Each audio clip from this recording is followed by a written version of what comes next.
বর্ষাময় সন্ধ্যায় যদি এরকম গরম গরম ভাপা পুলি হয় তাহলে আর কি চাই বলেন তো। হ্যালো ভিউয়ার্স, আজকে আমি আপনাদের সঙ্গে শেয়ার করব ঝটপট করে কিভাবে আপনারা এই ভাপা পুলির রেসিপিটা তৈরি করতে পারবেন অল্প উপকরণ দিয়ে। তো এখানে প্রথমে লাগবে আমার চাউলের গুঁড়া, সামান্য পরিমাণ লবণ, খেজুর গুড় এবং নারকেল। তো প্রথমে আমাদের যেটা করতে হবে, আমরা চাউলের গুঁড়িটা সিদ্ধ করে নিব এবং এটা খেয়াল রাখতে হবে চাউলের গুঁড়িটা কিন্তু সিদ্ধ হতে একটু টাইম লাগে। তো আমরা প্রথমে যেটা করব, পানি ফুটিয়ে নিব লবণ দিয়ে।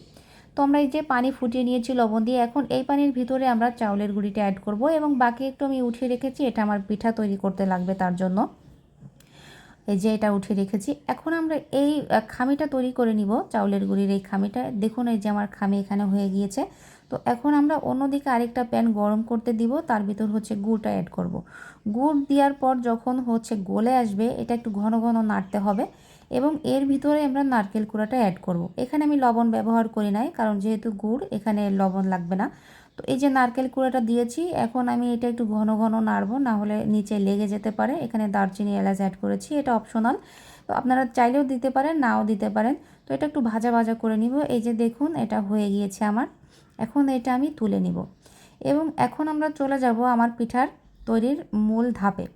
তো এখন এই যে দেখুন আমার আটার খামি থেকে এই যে এরকম করে করে গোল গোল করে নিয়েছি এবং ওই যে ছোট ছোট বাটির মতো করে নিয়েছি। এখন তার ভিতর নারকেলের পুর অ্যাড করেছি, করার পর এরকম মুখটা চেপে চেপে দিব এবং আমি আমার ইচ্ছা মতো একটা ডিজাইন করে নিব। এই যে এখন বাকিগুলো আমি এরকম করে নিব, আপনারা যে কোনো ডিজাইনের করতে পারেন। তো এই যে দেখুন আমার পিঠাগুলো রেডি, এখন সিদ্ধ করব আমি।